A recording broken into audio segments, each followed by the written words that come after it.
Vamos a darle la bienvenida a Bernardo Luján, como siempre, para que hablemos un poco acerca de esos temas que son bien importantes en cuanto a sus empresas, en cuanto a ciertas cosas que deben pasar y que usted debe tenerlo muy en cuenta. Bernardo, bienvenido. ¿Cómo te va, Alejo? ¿Descansó en Semana Santa Mucho. o estuvo pensando en esas asambleas de accionistas por estos días? Ya descansando precisamente de la época de asambleas porque justo el 31 de marzo terminó la época en que se realizan las asambleas, por lo menos las ordinarias, ¿cierto? Precisamente de ese tema vamos a estar hablando o continuando, pues ya lo hemos venido tomando, pero quedan muchas cosas en el aire que queremos precisamente resolver. Hasta el 31 de marzo, como usted lo acaba de decir, fue la fecha para que se reunieran los accionistas de las empresas para tomar ciertas decisiones y para hacer los balances. ¿Qué pasa si no se citó para ¿Al esa 31 de fecha? marzo? Ajá. A ver, yo te hago una pregunta y casi que aprovechando la presencia de Ricardo acá podríamos hacer eso. ¿Qué pasa cuando uno, valga la redundancia, se pasa un semáforo en rojo? Es probable que a veces no pase nada, otras veces lo pueden partir y otras veces puede causar un accidente grave. Claro. Entonces, lo mismo pasa con las asambleas. Por ley está establecido que se deben realizar por lo menos una vez al año. Punto, no dice nada más. Hay otro artículo de la ley que dice que debe ser realizada en los 3 primeros meses del año y que si no se realiza ahí en los 3 primeros meses del año, o sea, hasta el 31 de marzo, se puede realizar por derecho propio el primer día hábil de abril. ¿Qué día fue ese? Este lunes que pasó. Luego, si el lunes no se había citado a asamblea ordinaria y el lunes a las 10 de la mañana se reunía cualquier número de socios en las instalaciones donde opera la administración de la compañía, se podía hacer una reunión válida que se llaman reuniones por derecho propio. Y es cuando no se hace una citación, los socios van a las instalaciones de la empresa a las 10 de la mañana y hacen una reunión válida. Esa sería otra posibilidad de hacer una reunión ordinaria por derecho propio. Luego, ¿qué pasa también? Y es lo que yo te decía cuando uno se pasa el semáforo en rojo. ¿Qué pasa si el gerente no citó oportunamente a los socios a esa reunión que por ley se debió haber hecho y en este momento la cita, o ya la citó, para realizarse en los próximos días? Yo me atrevería a decir que realmente no pasa mucho. No quiere decir que no esté incumpliendo la ley y que el hecho de incumplirla no tenga ningún tipo de consecuencia. Puede tener consecuencias de tipo legal, por la ley de administradores, que es la ley 222, que le impone unas sanciones al representante legal si no lo hizo, o a los administradores. Pero si se cita y se lleva a cabo un desarrollo normal de esa asamblea, en los términos en los que se debe desarrollar de acuerdo con la ley y de acuerdo con los estatutos, me atrevería a decir que no pasa realmente nada. Usted me estaba hablando de una de las reuniones ordinarias. ¿Qué pasa con esas extraordinarias? Digamos, contémosle a los televidentes mejor, ¿qué es una, ¿Qué es una reunión extraordinaria? extraordinaria de accionistas de una empresa? Ok, cuando hablamos de uno, hablamos de dos. Hablar de reuniones ordinarias puede conllevar hablar de reuniones extraordinarias. Entonces, ¿cuándo son las ordinarias? En los 3 primeros meses del año o la reunión por derecho propio, que es la reunión ordinaria por derecho propio. No hay extraordinarias por derecho propio. ¿Cuándo es una extraordinaria? Cuando se cita por parte o de unos socios que conlleven por lo menos el 25%, una cuarta parte del capital de la sociedad, o citados por la Junta, o citados por el revisor fiscal, o por el representante legal, o por algunas personas que en un momento determinado y de acuerdo con la ley o los estatutos puedan citar.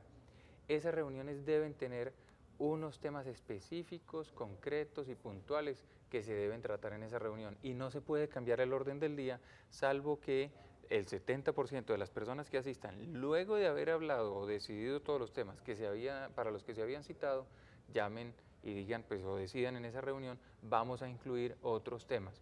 Por eso en esa reunión no debe haber un tema que usualmente se pone, que es proposiciones y varios, porque ahí cabría todo. Entonces ese tema como tal no debe estar dentro del orden del día, debe estar capitalización o reforma de estatutos o remoción de la Junta o remoción del representante legal, del revisor fiscal, todos los temas que vayan a ser específicos dentro de esa asamblea extraordinaria y solo una vez agotado ese temario se puede incluir otro si lo aprueba el 70% de las personas que están presentes. Pero ahí surge una pregunta, en esas reuniones extraordinarias supongo que deben haber decisiones que no se puedan tomar, o qué tipo de decisiones mejor se deben tomar en las, o se pueden tomar en las extraordinarias. Todo Igualmente. tipo, sí. La cosa no está en el tema que se vaya a debatir, sino en el quórum que pueda decidir. Entonces, las reuniones extraordinarias se pueden hacer en cualquier momento y siempre que las circunstancias lo ameriten. El tema no sería entonces qué se pueda o no hablar, salvo que haya una restricción que yo no conozca y que esté en los estatutos. Entonces, ¿qué tema no se puede hablar? En principio ninguno. Los socios son libres para decidir como máximo órgano de la sociedad todos los temas que quieran y cuando quieran, siempre y cuando cumplan con los requisitos de ley, que en este caso sería el formalismo de una reunión de socios, hecha en el momento en el que por cualquier razón es importante hacerla. Entonces, el tema ya no sería qué no se puede hablar, sino cuántos votos debe tener para poderse debatir o para poderse decidir, porque yo puedo debatir un tema pero no tener el quórum suficiente para poder decidir. Entonces, en esos casos, simplemente valdría la pena tener en cuenta cuánto es el quórum que se tiene para deliberar, cuánto es el quórum que se tiene para decidir, y ahí, independiente de que sea una reunión ordinaria o extraordinaria, poder tomar una decisión. Si yo soy socio de una empresa y se cita una reunión y yo no puedo ir, yo puedo mandar a mi esposa o cualquier otra persona con el poder para que también aporte y tome decisiones, pues por mi parte. Sí se puede hacer. Simplemente lo que tendrías que tener en cuenta es a quién le vas a dar ese poder. Si vos me decís, yo se lo puedo dar a mi esposa, sí, siempre y cuando ella no sea administradora dentro de la compañía. Esa es una limitación que ha tenido la ley y que cuando estamos hablando de las SAS, que hemos hablado en repetidas oportunidades de ella y de las inmensas bondades que tiene, que la ley afortunadamente todavía no le ha recortado las alas porque es absolutamente versátil y buena, y por eso siempre recomiendo a las compañías o sociedades anónimas pequeñas que se transformen a SAS, o limitadas con mayor razón que se transformen a SAS. Entonces, en las SAS esa restricción puede quedar de lado, y es que yo puedo permitir que los administradores que sean socios representen acciones diferentes de las suyas, pero de lo contrario, el principio general en el resto de las sociedades es ninguna persona que sea administradora, llámese representante legal, juntas directivas, pueden representar acciones diferentes de las propias. Entonces, si vos sos el gerente, vos no podés representar las acciones mías, por más que yo no pueda ir. Si yo no puedo ir, le debo dar el poder a alguien, sí se lo puedo dar, pero a una persona que no tenga cargos de administrador dentro de la sociedad. Bueno, yo me voy a remitir a uno de los correos electrónicos que nos ha llegado a muymasculino@cosmovisión.tv con respecto a este tema. Querían que le preguntáramos a usted qué pasa cuando en las reuniones de socios hay que tomar una decisión importante, pero no se ponen de acuerdo. Hay que mirar los estatutos para ver realmente qué mecanismo se pudo haber adoptado. Yo soy un enamorado del sistema de conciliación. Afortunadamente la ley lo estableció como un requisito para algunos de los procesos. Desafortunadamente algunas personas acuden a esa conciliación más como por cumplir un requisito, pero yo lo tengo como que se debe vivir como un sistema o mecanismo de vida. Uno siempre debe buscar acuerdos y por ahí sale mucho mejor, vive mucho mejor. Entonces, la conciliación como tal es un mecanismo que se pudo haber establecido en los estatutos. En otros momentos se pudo haber establecido también el mecanismo de la resolución de conflictos por medio de un tribunal de arbitramiento.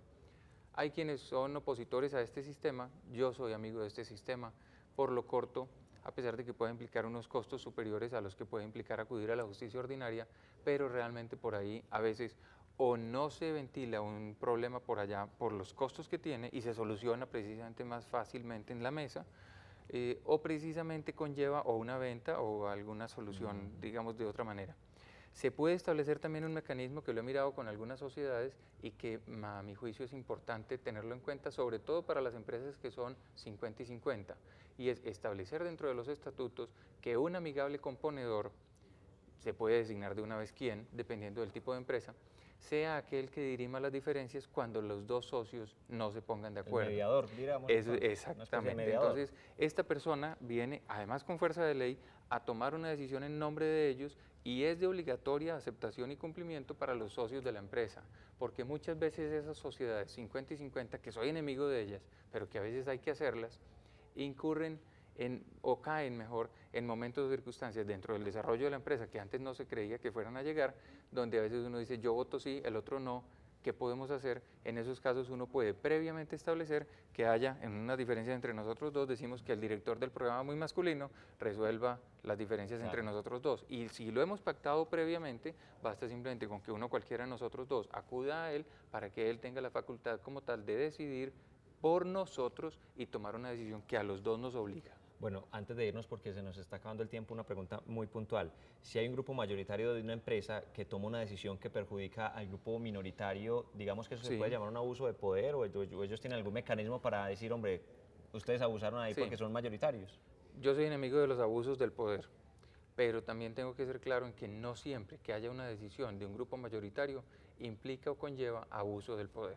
Hay abuso del poder cuando se están violando los derechos de la otra persona, pero si tampoco puedo yo como grupo mayoritario tomar las decisiones que me son propias, precisamente por la mayoría que tengo dentro de nuestra sociedad, no conlleva necesariamente esa decisión que yo esté tomando un abuso de poder porque esté yendo en contra de los derechos o digamos de los deseos de la minoría.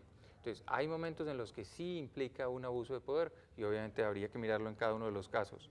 Hay otros en los que no y simplemente las minorías, que eso es lo que pasa en las democracias, se tendrán que aguantar el poder de las mayorías. Bueno, ya saben que este tema lo tocamos cada 15 días los miércoles, así que dentro de 15 días estaremos continuando con este y otros temas de bastante interés para todos ustedes. Allá llaman y con muchísimo gusto estaremos dándoles una cita para que nos cuenten cuáles son las inquietudes, a ver cómo les podemos ayudar y con el grupo de abogados les ayudaremos. Por cierto, te cuento que en estos días estamos abriendo ya una oficina nueva en Zona Franca, en Río Negro. Qué bueno. Entonces también vamos a ayudarles las empresas de allá. Bernardo, muchísimas gracias.